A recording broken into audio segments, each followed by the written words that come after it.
Fim da escala 6x1. E aí, meu irmão, vamos falar sobre esse assunto? Esse vídeo aqui vai ser um vídeo sério sobre o tema, tá? Que tá difícil de achar por aí, inclusive. Né? Isso aqui é um debate, cara, que não é um debate simples, não é um debate raso. Então, esse vídeo aqui provavelmente vai ficar bastante longo, porque eu vou embasar a minha argumentação aqui em fatos lógicos. E eu quero que você assista esse vídeo e tenha base para entender o que um lado está defendendo, o que o outro está defendendo. E claro que eu vou dar a minha opinião aqui. No vídeo de hoje eu vou fazer o seguinte, eu vou fazer uma introdução sobre o tema. Depois dessa introdução nós vamos ler a PEC, porque isso é uma coisa que poucas pessoas fazem. As pessoas dão opinião sobre PEC, sobre projeto de lei, sem sequer ler o projeto de lei. Então nós vamos ler objetivamente o que muda a PEC. Eu vou embasar a minha argumentação contrária ou a favor a esses artigos da PEC. Depois nós vamos ler a justificativa da PEC e depois nós vamos ver como a esquerda e como a imprensa, como as páginas de fofoca estão lidando com o tema. Beleza? Esse vídeo não é um vídeo para criança. Isso aqui não é um vídeo, né, que vai bombar, que é de um assunto que tá na hype e a gente vai falar... Não. Isso aqui é um vídeo que tende, que busca ser sério e trazer argumentações lógicas. Então já sei que não é um vídeo para todo mundo. Beleza? Já deixa o like no vídeo, se inscreva no canal e ó, já vou deixar aqui ó, no link da descrição, no comentário fixado, o site para pré-venda do meu livro, irmão. Escrevi um livro, cara, você precisa ler meu livro, Javier com J, o link tá aqui ó, no comentário fixado para você reservar o seu, beleza? É baratinho, inclusive você pode dar de presente para alguém de Natal, você lembra de alguém que gosta de mim? Pô, cara, vou dar o livro do Arthur, bacana, link aqui na descrição. Vamos lá. Em primeiro lugar, vamos começar a introdução ao tema. Você é capaz de entender que existem pessoas com opiniões diferentes das suas e que ainda assim é uma pessoa com empatia, uma pessoa que se preocupa com os outros e com o futuro do país? Você consegue entender isso? Parece uma pergunta idiota, mas não é. Eu vou te dizer o seguinte, se eu começo esse vídeo falando assim, sou pelo fim da escala 6x1, o que você vai fazer? Aê, o Arthur é um cara gente boa, ele tá pensando em mim, ele gosta de mim. Ó, eu sou contra a PEC que acaba com a escala 100x1. Olha lá o playboy, ó. Olha lá. Também, né? Não tá aí na escala 100x1, não tá trabalhando, então não sabe como é que é. Então, se você tá nesse nível de argumentação, eu já começo a introdução ao tema fazendo uma contraproposta para você, né? Já que a PEC, ela acaba com a escala 6x1 e até com a 6x1 e até com a 5x2, ela quer instituir a 4x3, né? Por que a gente não inverte? Por que a gente não faz, em vez de 5x2, 2x5? Por que a gente não trabalha só 2 dias e descansa os outros 5? Não seria... você é contra isso, cara? Você é contra os trabalhadores? Hã? Fala pra mim, hein? Você é contra os trabalhadores? Vamos falar de salário mínimo? Em vez da gente pagar o salário mínimo que a gente paga hoje, por que a gente não estabelece que o salário mínimo é 10 mil reais? Ué, você é contra? Ué, aí ó, o playboy contra o trabalhador aí. Ué, 13º salário? Não. Eu acho que tinha que ter 15º. Você recebe 12 salários no ano, né? Um por mês, mais o 13º, mais o 14º e mais o 15º. Você é contra isso? Você é contra o trabalhador? Então, se você tá nesse nível de argumentação, cara, a gente vai ficar com esse jogo retórico aqui, idiota, né? Um contra o outro. E outra coisa, eu sei que vai ter gente falando aqui de argumento de autoridade. Quem é você para falar disso? Eu vou te falar. Em primeiro lugar, antes de você me conhecer, tá? Minha vida não começou no YouTube. Antes de você me conhecer, dá uma olhadinha aqui. Eu vou até deixar um link, um izinho da minha história aqui para você entender com quem que você está falando. Eu não sou um privilegiado que, sei lá, a família era política e de repente eu nasci rico numa família de políticos que não. Dá uma olhada aqui. E outra, quando eu fui deputado, além de ter sido o deputado mais econômico da história da Assembleia, eu consegui reduzir o salário dos meus colegas durante a pandemia. Pela primeira vez na história, alguém reduziu o salário dos políticos. Fui eu, na minha legislatura. Isso nunca tinha acontecido antes. Então, se alguém sabe falar de combate a privilégio, sou eu. Beleza? Dado isso, vamos entender o seguinte, cara. Por que esse debate está acontecendo? Isso é importante você entender o cenário. O debate está acontecendo por quê? A esquerda percebeu que a agenda woke, principalmente o PSOL, que se apoia muito na agenda woke está morrendo, cara. A agenda woke é uma agenda que ela deu um boom, mas está havendo agora eles estão retrocedendo, eles estão diminuindo, né? Isso, a eleição do Trump, inclusive, mostrou bastante isso. Então o pessoal tá falando assim, cara, precisamos de elementos de vida real.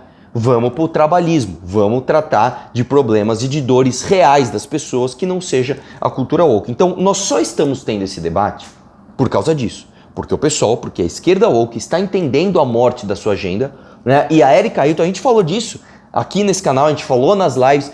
A Erika Hilton é o maior expoente dessa agenda e ela está percebendo, falando, cara, isso aqui não vai me dar futuro, preciso ir para outro lado. Vamos lá, vamos pegar uma pauta trabalhista e vamos para cima. E aí, meu irmão, esses caras estão trazendo esse debate e a gente não pode ser liberbobo, tá? Não dá para você ser liberbobo e falar, só tem vagabundo defendendo isso aí. Isso não é verdade. Isso não é verdade, tá? A gente tem que entender o seguinte, via de regra, quem trabalha numa escala 6x1, claro que tem exceções, mas via de regra, a vida dessa pessoa é ruim, cara. A vida dessa pessoa é ruim.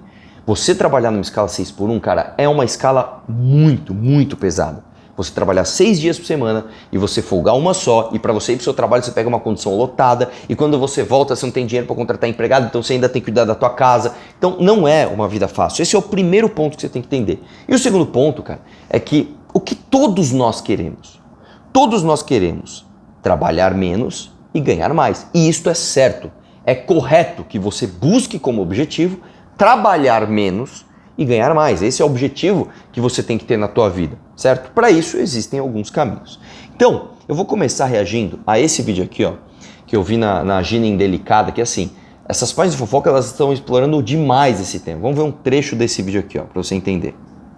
Meu marido trabalha em escala 6x1 há mais de 2 anos. Só quem viveu a escala 6x1 ou conhece alguém próximo, tem alguém na família que vive essa escala, sabe o quanto ela é humilhante. Eu tô trazendo esse assunto porque tá rolando uma votação sobre acabar ou não com essa escala. Por incrível que pareça, na verdade não tão incrível assim, tem muita gente dentro da política votando contra. Ou seja, pessoas que trabalham bem menos do que uma escala 6x1 ganham muito mais dinheiro votando contra. Quando eu vi que isso tava acontecendo, que tinha chance de não cair essa escala, me deu um desespero muito grande. O meu marido trabalha em escala 6x1 há mais de 2 anos. O horário dele é às 2 até às 11 da noite. Nesse período a gente tem tentado encontrar um outro trabalho, um horário mais comercial, que ele não precise trabalhar todos os dias. A gente não conseguiu ainda, mas quando a gente ouviu a possibilidade dessa lei, né, dessa PEC ser aprovada e da escala cair, a gente teve uma ponta de esperança.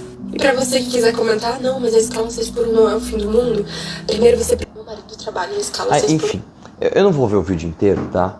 Mas basicamente a mulher chorando, falando de como é triste a vida dela, já que o marido dela trabalha na escala 6x1. Dá pra você chegar pra essa pessoa e falar assim, você é uma vagabunda, você não quer trabalhar, você é uma improdutiva. Não, não dá. Não dá. Mas aqui vem o ponto que eu quero que você entenda. Você entende que a argumentação dela está toda baseada num apelo à emoção?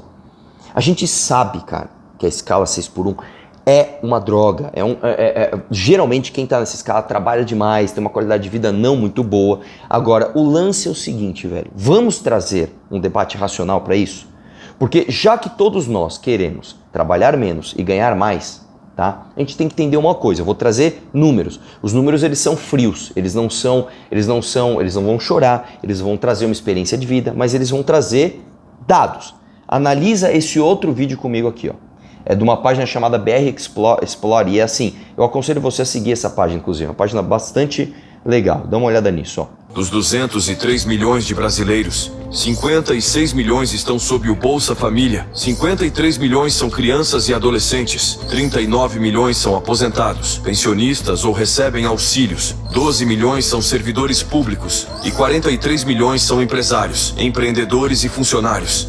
Que conclusão é possível tirar a partir destes dados? A renda gerada por uma pessoa no último grupo é repartida entre 5 brasileiros, em média. E ainda há estudos que indicam que o número de trabalhadores tem decaído, muitas vezes migrando para os demais outros, enquanto os demais têm aumentado. Com pessoas vivendo cada vez mais, o número de aposentados cresce depressa. A expansão dos programas sociais aumenta significativamente o número de beneficiários e o valor dos benefícios. E o governo atual vem aumentando a contratação de funcionários públicos. Soma-se a tudo isso a adição e aumento dos impostos. Fica difícil entender como a conta do país fecha e para qual caminho seguiremos. Como você enxerga esta situação? Vamos lá. O que esse vídeo está trazendo, cara? Ele está trazendo uma realidade que a gente insiste em não ver.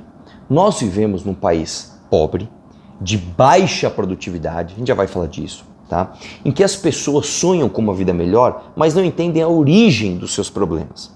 A gente não vai, escuta, a gente não vai progredir, a gente não vai prosperar, a gente não vai ter melhores condições de vida enquanto a gente não acabar com este peso que a gente que está produzindo tem que carregar. Isso é um fato. O próprio vídeo diz, é uma proporção simples. A cada pessoa trabalhando, existem 5 custando. Enquanto uma pessoa está produzindo, existem 5 que estão gastando, cara. Por diversos motivos justos. Você é uma criança, você é um adolescente, você é uma pessoa que você já trabalhou, você está aposentado, ok. Só que muitos por motivos injustos. Você pega, por exemplo, um senador. O senador ganha um salário altíssimo, ele pode ter mais de 60 funcionários, ele tem verba de gabinete. Você acha justo esse cara pesar tanto para o setor produtivo? Então, quando a gente fala assim, pô, eu quero pagar menos imposto, eu também quero pagar menos imposto. Vamos pagar menos imposto na gasolina? Vamos pagar menos imposto no carro? Vamos pagar menos imposto nos produtos do supermercado? Legal. De onde a gente vai tirar o custo? De onde a gente vai cortar o custo? Vamos cortar salário de político? Vamos cortar privilégio de juiz? Vamos cortar férias de desembargador, de procurador? Vamos acabar com esquemas de corrupção? Aí você está entrando num debate sério para reduzir os custos, para você reduzir imposto, e a mesma coisa serve para a carga trabalhista. Entendendo isso, nós vamos ler agora a PEC e entender para onde essa conta vai. Porque a gente não está falando de reduzir nenhum custo. A gente não está falando de diminuir programa social, a gente não está falando de diminuir servidor público, a gente não está falando de diminuir a conta da aposentadoria, a gente não está falando de colocar criança e adolescente para trabalhar, nós estamos falando somente da redução da carga horária. Quem vai pagar essa conta? Então vamos agora analisar a PEC, que é uma coisa que poucas pessoas querem fazer. A PEC, na verdade, ela tem só 2 artigos, tá? E depois todo o resto é justificativo. Eu vou ler os artigos, vou argumentar contra os artigos e depois a gente vai ver a justificativa. Vamos lá? Da nova redação ao inciso 8º do artigo 7º da Constituição Federal para dispor sobre redução de jornada de trabalho para 4 dias por semana no Brasil. As mesas da Câmara dos Deputados do Senado Federal... Artigo 1, inciso 8º do artigo 7º passam a vigorar com a seguinte redação. Artigo 8º. Duração do trabalho normal não superior a 8 horas diárias e 36 horas semanais, com jornada de trabalho de 4 dias por semana, facultada a compensação de horários e a redução de jornada, mediante acordo ou convenção coletiva de trabalho. Isso é muito importante você entender essa última parte aqui, tá? E artigo 2º, esta emenda constitucional entra em vigor 360 dias após a data da sua publicação, certo? Vamos agora argumentar o porquê que existem problemas com esta PEC, tá? Problema número 1, tá? Eu elenquei aqui 10 e vou trazer alguns gráficos para você. Então, são 10 problemas. Problema número 1, impacto econômico adverso para pequenas e médias empresas. Vamos lá. Argumento. Pequenas e médias empresas podem enfrentar dificuldades para implementar uma semana de 4 dias sem reduzir a produtividade ou salários, pois têm margens de lucro menores e menos flexibilidade para absorver custos trabalhistas adicionais. Isso pode comprometer a sua sobrevivência financeira, resultando em demissões ou fechamento de negócios. O artigo 1º da PEC estabelece a redução para 36 horas semanais, sem considerar medidas de suporte econômico para empresas que enfrentariam custos mais altos, como pequenas e médias empresas que representam cerca de 99% das empresas brasileiras e empregam 55% dos trabalhadores formais. Ou seja, vamos entender isso aqui. Imagina que você tem um restaurante. O seu restaurante, ele bomba mais para o final da semana. Ele bomba ali na quinta, na sexta, no sábado e no domingo. Então é o dia que está bombando. Bom, vamos estabelecer aqui que o cara agora não pode mais trabalhar 6 por 1. Você vai ter que contratar. Este cara, ele está ganhando dinheiro suficiente para contratar mais gente? Não está, irmão. Não está. E os empresários brasileiros, é isso que você tem que entender. Não é o Joesley Batista, não é o Ike Batista, não é o Rubens Ometo. Esses caras estão no topo, esses caras são a elite da elite da elite, né? Que esses caras pouco importa o que regular para eles perdem um pouquinho ali, eles se dão, eles têm lobby, eles se defendem. O problema é o dono do restaurante da esquina do teu quarteirão aí, ó. Como é que esse cara vai fazer para contratar? É em cima dele que está indo a conta. E tem um outro problema, que aí vem para o segundo problema, que é mais específico ainda. Olha só. Produtividade variável entre setores. Argumento. A redução da jornada pode ter efeitos variados na produtividade entre setores. Em áreas como saúde, segurança e serviços essenciais, a redução pode levar a custos adicionais para manter o mesmo nível de atendimento, pois esses setores operam com demanda contínua e inflexível. Ou seja, se você, por exemplo, tem um ambulatório que trabalha 24 horas por dia e não para de chegar gente, você vai mudar a escala, como é que você vai fazer para reorganizar toda aquela galera? E aqui vem o segundo problema. O artigo 1º permite a jornada de 4 dias, mas não faz distinções entre setores específicos. Setores como saúde e segurança pública, que não podem operar em esquema reduzido, poderiam enfrentar desafios logísticos e financeiros para compensar a ausência de pessoal. Então, vamos supor que você tem, como eu falei, esse ambulatório, e você não pode parar. Como é que você faz? Aí eu volto até para o primeiro exemplo. Vamos supor que você tem um restaurante. Seu restaurante, ele tem mais demanda quinta, sexta, sábado e domingo. Aí o cara fala assim, não. O meu sindicato falou que eu vou trabalhar segunda, terça, quarta e quinta. Não, cara, mas eu preciso de você quinta, sexta, sábado e domingo. Como é que você faz? Como é que você faz? Isso aqui é uma mania brasileira. Isso aqui é puro populismo. O cara faz uma PEC, ó, trabalhemos menos. Tá, vamos agora para as implicações da vida real. Não, isso aí vê depois. Não é depois. Você precisa entender agora. Como é que você vai fazer? Aí você está falando de flexibilização, porque isso é uma solução, isso eu apoio. Vamos flexibilizar? Vamos fazer como os outros países, onde o êxodo de mão de obra vai para lá? Você pega o mundo está aqui, ó. Aí existem pessoas saindo de alguns países e indo para outros para trabalhar. Nos países que as pessoas saem, tem muita regulação. Nos países que as pessoas vão, tem flexibilização. Então você faz contrato de horas. Olha, eu vou trabalhar quinta, sexta, sábado não, domingo sim, segunda não, terça sim. Você faz de acordo com a demanda. Quando a CLT foi implementada, ela foi baseada, cara, numa sociedade recém-saída da Revolução Industrial, onde basicamente a esmagadora maioria da mão de obra era ou no campo, ou você era um camponês, né? Ou você ia para a indústria, nas grandes cidades, e na indústria você tinha lá uma escala de produtividade muito reta.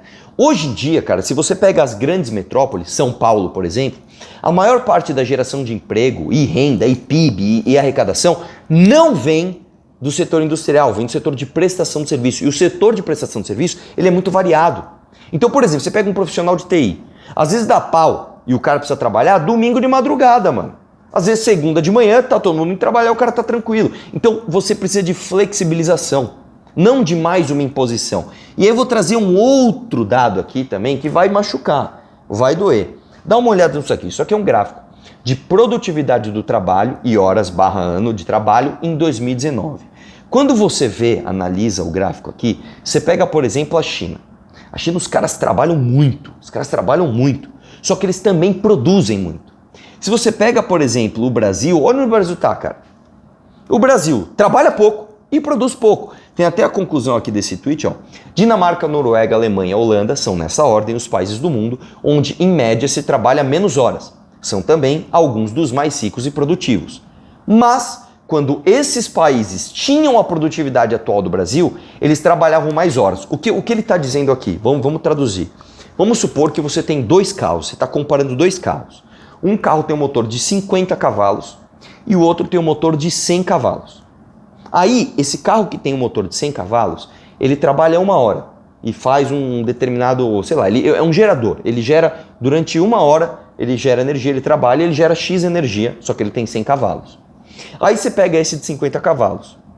Bom, para compensar o motor de 100 cavalos, ele tem que trabalhar o dobro, tem que trabalhar 2 horas. Ele trabalha 2 horas. Só que aí você entende, cara, que esse gerador de 100 cavalos, para ele se tornar um gerador de 100 cavalos, quando ele tinha 50, ele não trabalhava 2 horas, ele trabalhava 4, 5. É isso que está sendo dito aqui.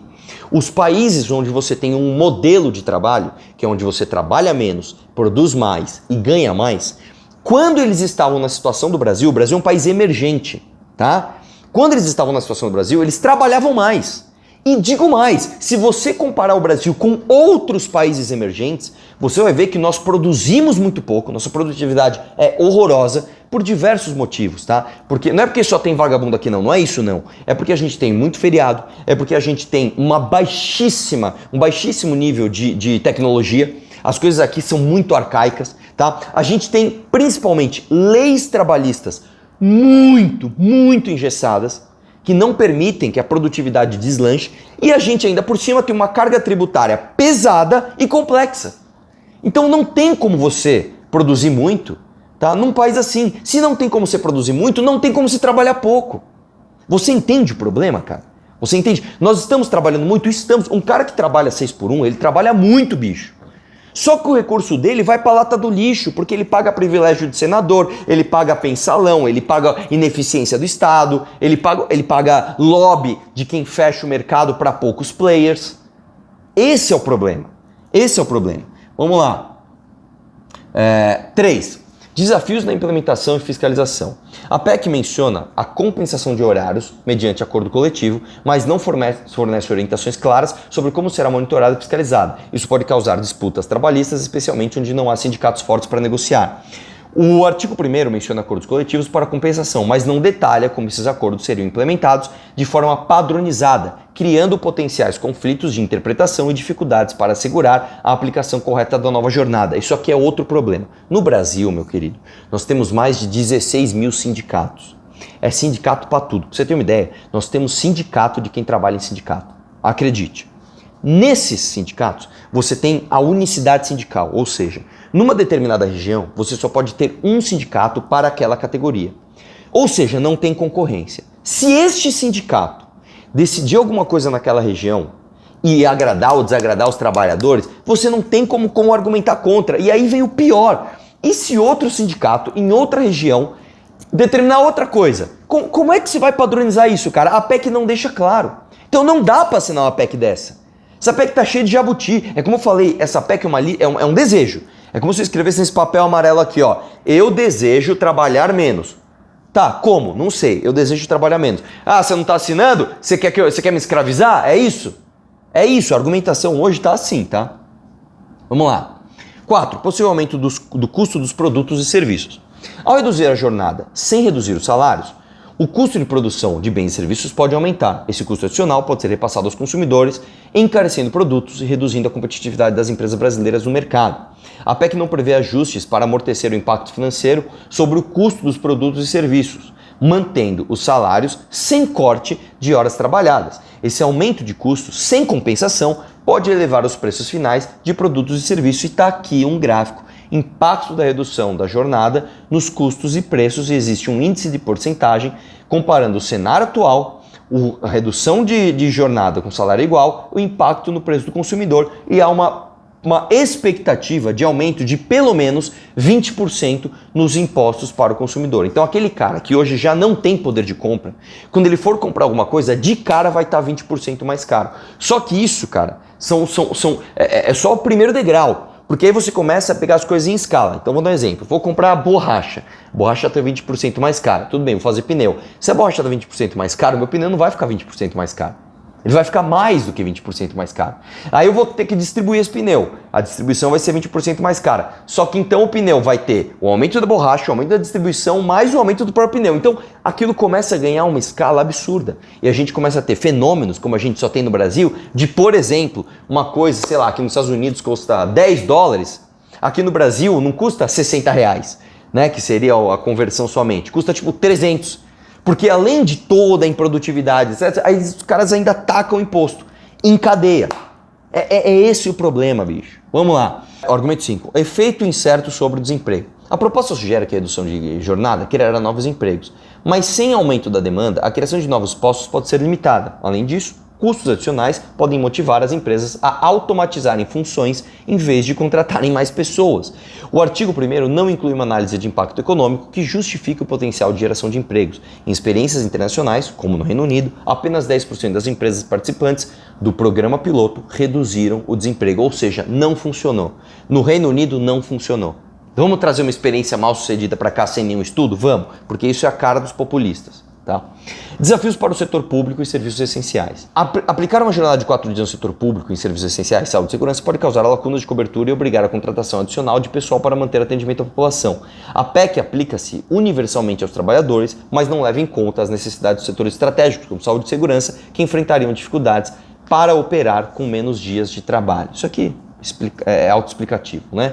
Ausência de avaliação de custo-benefício para setores específicos. A PEC não considera as diferenças de impacto entre setores e regiões do Brasil. Por exemplo, isso aqui é muito importante deixar claro, né, cara? A gente é um país continental. Então, infelizmente, a gente toma uma decisão em Brasília que impacta o norte do Amapá e o sul do Rio Grande do Sul. Só que as realidades são completamente diferentes, cara. Dá uma olhada aqui. Por exemplo, empresas de tecnologias podem ter mais facilidade em se adaptar à jornada reduzida, mas indústrias e setores agrícolas podem enfrentar maior dificuldade em manter o mesmo nível de produtividade. E aí você pega uma cidade que tem a sua economia baseada em um setor específico e uma outra cidade em outro estado lá longe que tem uma economia baseada em outro setor, lá vai dar muito certo, aqui vai dar muito errado. Só que a regulação é igual para as duas. Esse é um outro problema brasileiro, né? O artigo 1º não oferece análise setorial ou regional para adaptar a proposta às especificidades econômicas e produtivas do Brasil, o que pode gerar desigualdade no impacto sobre as empresas. 8. Possível impacto nos benefícios sociais. Reduzir a jornada de trabalho pode afetar benefícios sociais atrelados ao tempo de contribuição, como aposentadorias. Com menos horas trabalhadas, o tempo para aposentadoria e outros benefícios pode ser ampliado, impactando negativamente os trabalhadores. A PEC não apresenta ajustes para considerar o impacto sobre benefícios previdenciários ou tempo de contribuição, que dependem das horas e dias trabalhados, o que pode prejudicar o trabalhador a longo prazo. Ou seja, meu irmão, você não sabe, se a gente está se matando aqui para fazer reforma de previdência, inclusive o governo do PT quis fazer, como é que você vai fazer para manter a previdência se você não sabe nem o impacto disso reduzindo a jornada de trabalho, né? Como é que você vai fazer? 9. Aumento do uso de horas extras e bancos de horas. Com menos dias trabalhados, empresas podem recorrer mais ao banco de horas ou exigência de horas extras para manter o mesmo nível de produtividade, resultando em aumento de carga horária real e redução de tempo de descanso.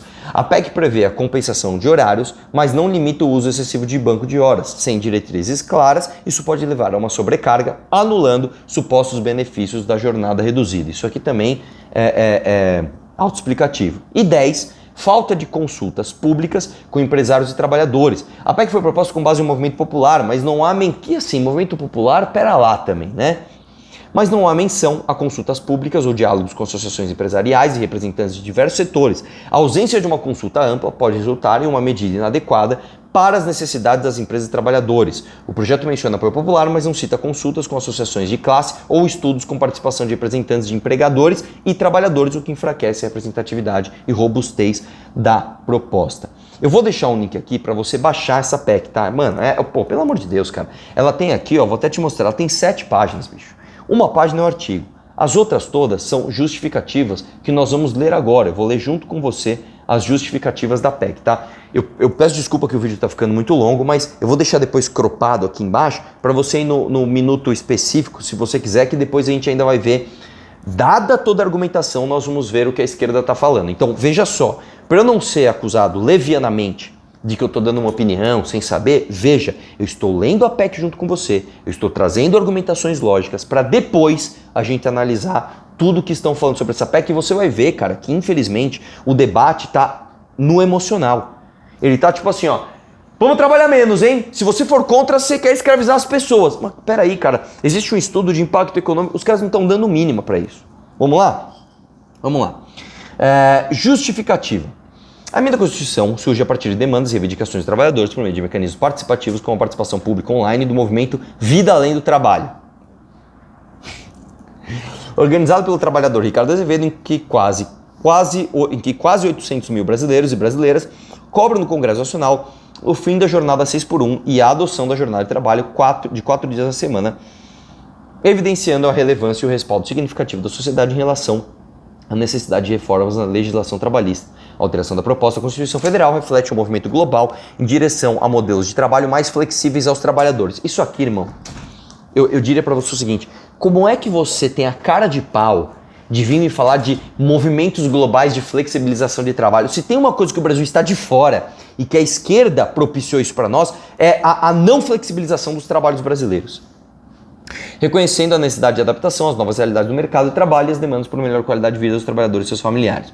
Os empregados sempre buscaram reduzir o tempo de trabalho sem ter seus salários diminuídos e por isso cumpre ao Congresso Nacional avançar na redução de jornada de trabalho para pôr medidas para impedir que empregadores subvertem, tá errado aqui, que empregadores que subvertem os direitos ao tempo livre remunerado conquistado pelos trabalhadores. Na história brasileira das relações de trabalho, os conflitos e tensões em torno da jornada reduzida sempre foram algo preferencial de empregadores e empregados. Não obstante, por meio da luta dos trabalhadores, conquistaram-se o descanso semanal remunerado, férias, licença maternidade, paternidade, abono de faltas e outros direitos. Contudo, a resistência a esses avanços, em que se utiliza, por exemplo, o tempo livre conquistado pelos trabalhadores para benefício dos empregadores por meio da utilização de horas extras e banco de horas, visto que muitas vezes a flexibilização ignora o principal sintoma que precisa ser enfrentado. Na justificativa ele está falando, as pessoas fazem muito hora extra, tudo bem, mas não ensina e não direciona como é que vai fazer com o horário reduzido para não ter mais hora extra. As disputas pelo tempo de trabalho que precisam ser sempre atravessadas pelas dimensões do impacto econômico dessa lesão, a economista Marilane Teixeira, da Unicamp, tinha que ser. Entende que, com a adoção da redução de trabalho sem redução de salários, como consequência teremos um impulsionamento da economia brasileira e a redução de desigualdades à medida que o aumento do consumo demandaria maior produção de serviços, resultando em mais contratações. Isso aqui é uma tese antiga, de que se você tem mais tempo livre, você consome mais, logo você aumenta a demanda das coisas. Tudo bem, cara, só que você não pode falar disso sem aumentar a produtividade. Além de garantir mais postos de trabalho, o que diminuiria os níveis de desempregos do país. Para Marilane, com jornadas menores, quem trabalha vai ter mais tempo de lazer para os estudos, para a vida pessoal, vão aproveitar melhor o tempo, inclusive consumindo mais, a atividade econômica também melhorará. Os avanços de qualquer redução de jornada de trabalho foram conquistados no âmbito das negociações coletivas de trabalho, no contexto que mobilizações conseguiram furar o bloqueio patronal e negociar. Contudo, sob análise da redução de jornada legal de trabalho, compreende-se que no marco da Constituição de 88, que o tempo de trabalho foi reduzido de 48 horas para 44 horas semanais, as outras grandes alterações na legislação do tempo de trabalho favorecem os empresários em detrimento dos trabalhadores, como aconteceu em 2017. Eles estão falando da reforma trabalhista, né? Que é mentira, não retirou nenhum direito, tá? O Departamento Intersindical de Estatística e Estudos Econômicos, DIEESE, demonstra em suas notas técnicas sobre a redução de jornada de trabalho que a situação atual do Brasil em relação ao tempo de trabalho é muito negativa para os trabalhadores, pois temos uma situação de duração longa da jornada de trabalho, ritmo intenso de trabalho e flexibilização da jornada em favor dos empregadores. É verdade que algumas categorias já conquistaram a redução de jornada de trabalho por meio de negociação coletiva. Em muitas outras categorias, a redução da jornada de trabalho incorporou-se definitivamente a pautas e reivindicações, como demonstra a adesão dos trabalhadores ao movimento Vida Além do Trabalho. Que evidência, né? No entanto, o momento é o de transformar as garantias conquistadas por determinadas categorias profissionais em direito para todos os trabalhadores brasileiros, especialmente requerendo o fim da escala 6x1 e a adoção da jornada de 4 dias no Brasil. A situação atual explicita que é o momento de mais uma mudança na legislação, mas agora em favor dos trabalhadores, empregados e desempregados, que é a redução da jornada de trabalho e redução do salário. Tá, uma redução legal da jornada de trabalho de 44 para 36 horas semanais, que abrange a todos os trabalhadores, pois todos necessitam de mais tempo para a família, para se qualificar diante da crescente demanda patronal por maior qualificação, para ter uma vida melhor, com menos problemas de saúde, acidentes de trabalho e por mais dignidade. Diante disso, a mudança da legislação deve ser central para o parlamento, pois, como visto anteriormente, esse tema sofre resistência de alguns setores, a mudança legal para se abranger. Você vê que ela está meio redundante já. Na página 4 ela já está meio redundante. Um dos efeitos da redução de trabalho seria a inclusão de mais jovens nas atividades laborais e de coisas de... Aí, ó, isso aqui é pura redundância, tá? Da inovação tecnológica em vários setores, a produção de cerca de 6 milhões de postos de empregos. Dessa maneira, a adoção de uma jornada de trabalho de 4 dias para a inovação científica. Vamos lá. Petição do movimento argumenta que é de conhecimento geral que a jornada de trabalho no Brasil frequentemente ultrapassa limites razoáveis, sendo a escala 6x1 uma das principais causas de exaustão física e mental dos trabalhadores. A carga horária imposta por essa escala afeta negativamente a qualidade de vida.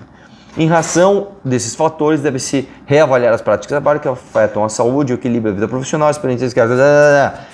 Com a adoção da jornada de 4 dias, permitirá tempo aos empregados, acesso à saúde, menos estresse. Você vê que é uma coisa que ela vai sendo redundante, ela vai na lista de desejos, né? Aí na página 5 aqui, ó.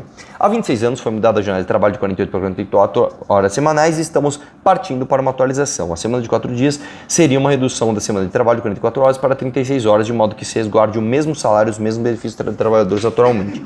A medida proposta nessa lei alinha-se aos princípios de justiça social e desenvolvimento sustentável, buscando um equilíbrio entre as necessidades econômicas das empresas e o direito dos trabalhadores de uma vida digna e condições de trabalho favoráveis à sua saúde e bem-estar. Em nenhum momento ela fala de equilíbrio entre necessidades econômicas das empresas. Em nenhum momento se falou disso. Em nenhum momento, tá?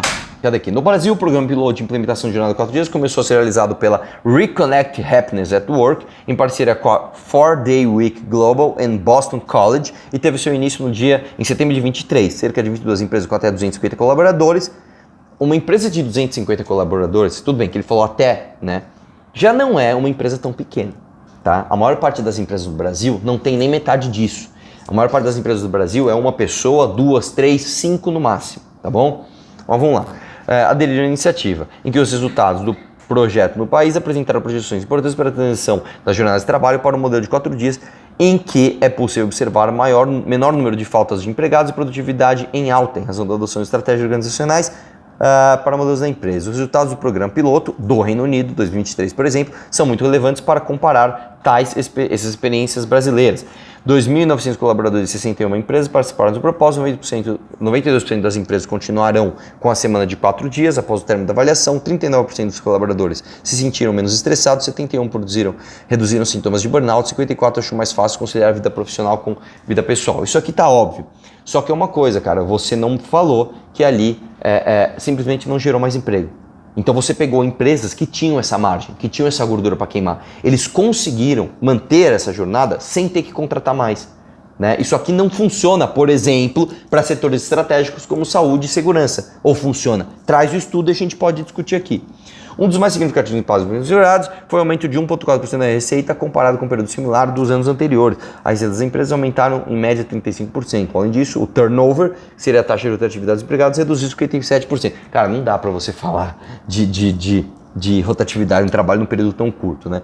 A possibilidade de redução de jornada com a manutenção do salário reflete o compromisso com a preservação do poder de compra e estabilidade econômica dos trabalhadores, essenciais para o sustento de suas famílias e sua dinamização da economia como um todo. Assim como a mudança de jornada de trabalho deve garantir que não se resulte aos trabalhadores a diminuição proporcional do salário, salvaguardando assim direitos e remuneração aos trabalhadores.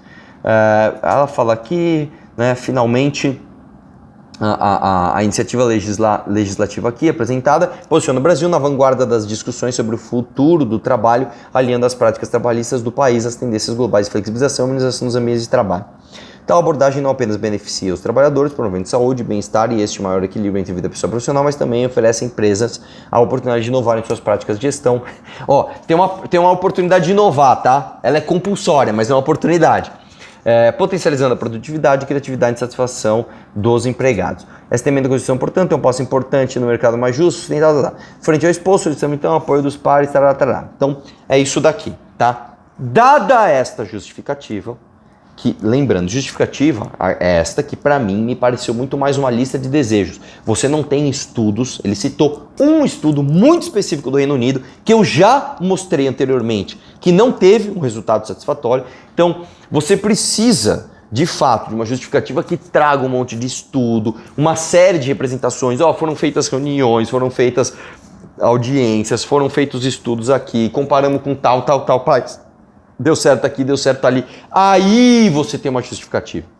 Não, o economista tal da Unicamp e o coletivo Vidas Fora do Trabalho estão dizendo que isso vai ser legal. Isso não é uma justificativa decente, cara. Isso não é uma justificativa decente. Mas vamos lá. Como a internet reagiu? História no pente. Quem não quer o fim da escala 6x1 é porque está se beneficiando do sofrimento do trabalhador. Fale um motorista somente indispensável. A elite não queria o fim da escravidão. A elite que não queria o fim da escravidão é a mesma que não quer o fim da escala 6x1. Isso é argumentação, cara? Isso é argumentação? Então, assim, se você está trazendo dados que mostram, olha, isso aqui talvez não dê certo. Você é a favor da escravidão. Fica difícil assim, cara. 30 mil curtidas o tweet. 30 mil pessoas falaram, realmente, cara, quem é contra o fim da escala 6x1, né, só pode ser a favor da escravidão. Vamos lá. Mas a economia vai falir, Paulo Buquerque diz, né? Falaram isso na abolição da escravidão, falaram isso na instituição do salário mínimo, falaram isso na criação da FGTS. Entendo, eles não querem nos ver bem. Portanto, trabalhadores do Brasil, univos, fim da escala 6x1. E aí ele põe uma foto de um transporte público lotado. Irmão, vamos lá, mais uma vez. Se o transporte público está lotado, você imagina com redução de escala, como é que você vai fazer? O próprio metrô vai ter que contratar mais. E aí ele vai custar mais, você vai ter que pagar mais imposto. Isso é só uma coisa assim, a própria imagem é uma contradição. Agora, vamos falar de FGTS. Você é a favor da FGTS, então? Você acha de fato que o governo roubar uma parte do teu dinheiro, te devolver menos que a inflação, só quando ele quer, hein? Quando você tá com câncer, quando você vai construir uma casa, quando você é mandado embora. Isso é uma conquista? Não é, bicho. Não é. Isso é dinheiro do trabalhador que o governo tá roubando. Aí ele falou aqui, ó, salário mínimo. Então vamos fazer o seguinte, vamos triplicar o salário mínimo. Você é contra? Ah, então, você é a favor da escravidão. São umas coisas, cara, né, ridículas, né? Vamos lá. Deputados votando contra o fim da escala 6x1. Escala 3x4, salário de 40 mil para mim, salário de R$ 1.400, escala 6x1 para você. Com essa imagem, eu até concordo. 12 mil curtidas, né? Agora sim, os políticos são escolhidos por quem? Cara, a gente fala, eu quero acabar com o privilégio de político. Beleza. Eu, quando eu fui político, eu acabei. Eu reduzi o salário dos meus pares. Nenhum político pode falar isso. Nenhum. Só eu. Só eu. Agora vocês apoiam galera com gabinete lotado, galera que vota a favor de aumento de privilégios para vocês e para o judiciário. E aí? E aí? Vamos lá. Vamos outra aqui. O fim da escala 6x1, exploratório que precariza a vida das pessoas, né? Aí vamos lá, Erika Hilton. 30 segundos de Erika Hilton. Que é como eu te falei, cara, Erika Hilton viu que a pauta woke estava ruim, então agora tá brilhando no trabalhismo. Vamos lá.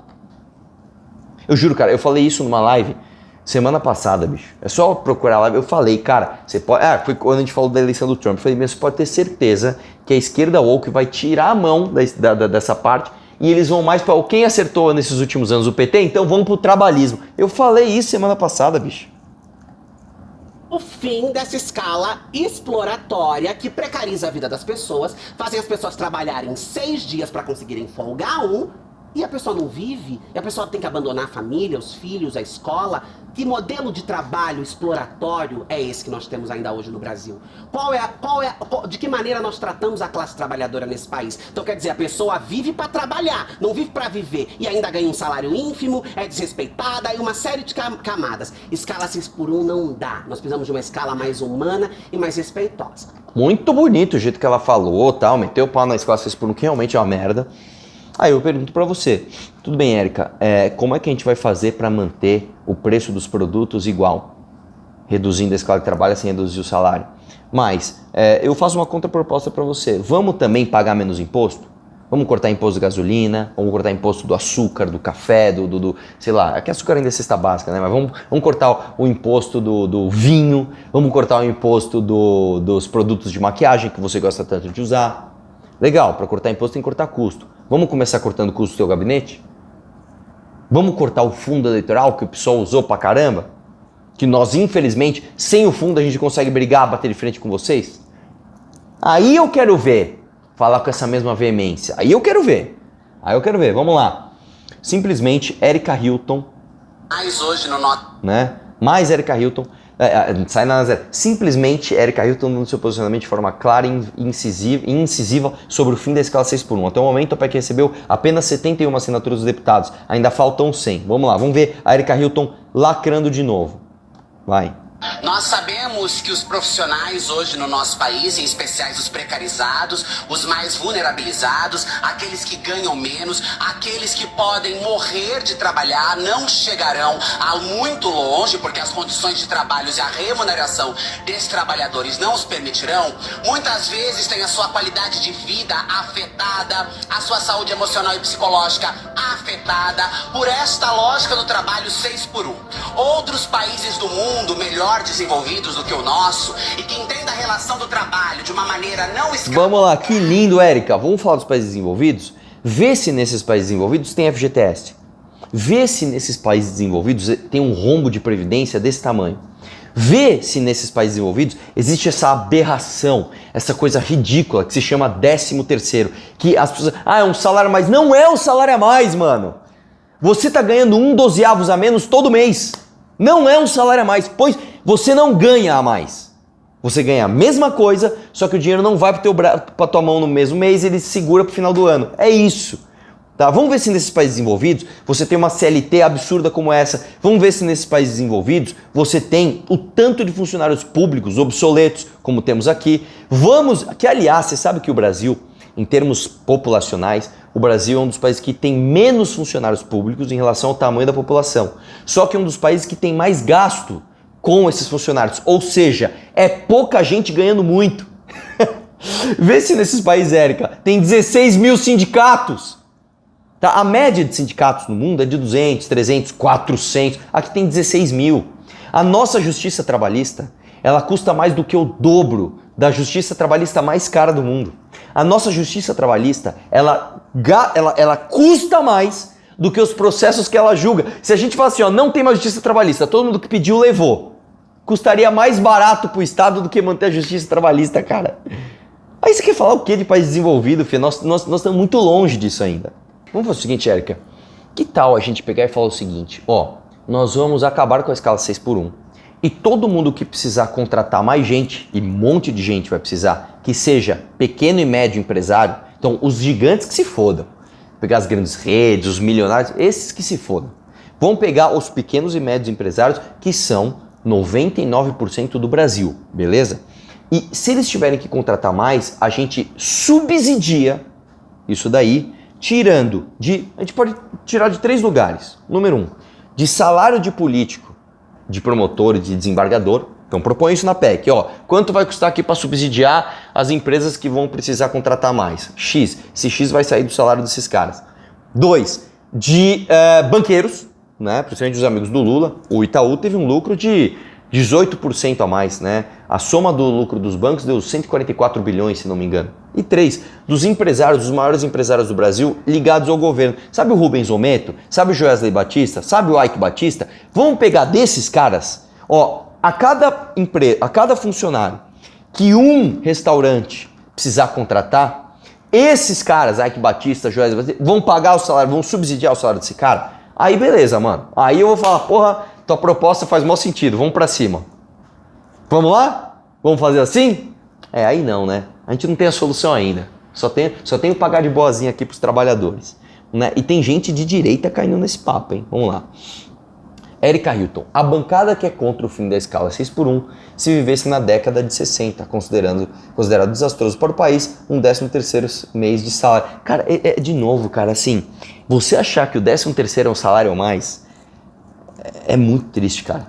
É muito triste. Tem um vídeo que é muito bom, é um menino, assim, com 2 copos, aí tem uma quantidade de água, aí o cara pega um 3º copo e divide essa mesma água em 3 copos. E fala assim, agora você tem 3 copos de água. Você tem mais água? Aí o menino responde, sim. Aí o cara fala assim, você é burro. É isso, cara. É isso. Você só dividiu o seu salário em 13 em vez de dividir em 12. Vamos lá. Voltou. Lula convoca manifestações em todo o Brasil no dia 15 de novembro pelo fim da escala 6x1. Chegou a hora de mostrarmos para a elite bolsonarista o que é uma mobilização popular de verdade. Aí saiu uma nota aqui. A própria autora do post afirma nos comentários que o mesmo é falso e serve apenas para garantir o engajamento. Ai, cara, é triste demais, bicho. É triste demais. E o tweet tem 75 mil curtidas, mano. 75 mil pessoas. Mano, o Lula tá comigo, velho. O Lula me defende. Vamos mais. Kim Kataguiri é contra o fim da escala 6x1. O falecido pai de Kim Kataguiri foi dono de uma empresa metalúrgica que atualmente responde a mais de 50 processos por não pagar direitos trabalhistas aos seus funcionários. Não pagou nem quem trabalhou para isso, é mentira, cara. Dívida trabalhista, ela não prescreve, né? E ela se torna personalíssima, ela vai atrás dos bens da pessoa. Se isso fosse verdade, o Kim teria que pagar do dinheiro dele, né? Isso é só uma mentira que vocês estão contando. Outra aqui.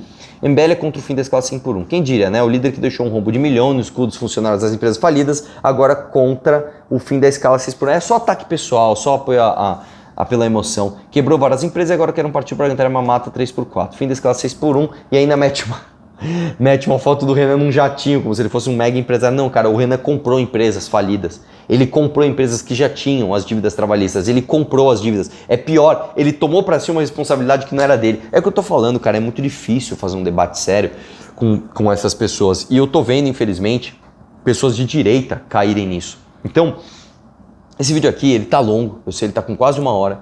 Ele não é um vídeo legal, não é um vídeo de dar risada, mas é um vídeo necessário. Aqui existe uma argumentação lógica que não apela para emoção, dizendo, eu reconheço, a vida de quem trabalha 6x1, via de regra é uma merda.